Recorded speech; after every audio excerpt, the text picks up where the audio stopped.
বন্ধুরা, তোমরা সবাই কেমন আছো? অনেকদিন ধরেই ফুচকা খাওয়া খাওয়া মনে হচ্ছিল, তাই সন্ধ্যাবেলায় বেরিয়ে পড়লাম বান্ধবীদের সাথে।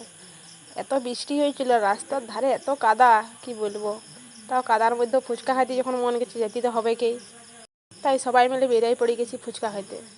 রাস্তায় যেতে যেতে এত কাদা চোখে পড়ছে, কি বলবো আর। কিন্তু মন তো আর মানছে না, ফুচকা খাইতেই হবে। তাই সবাই যাচ্ছে রাস্তায় রাস্তায়।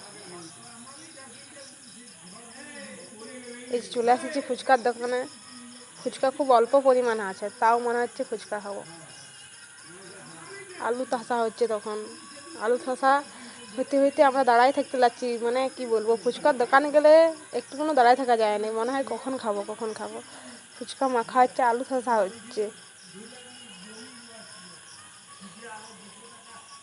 তস যাচ্ছে না, এত ফুচকা খাওয়ার ইচ্ছা।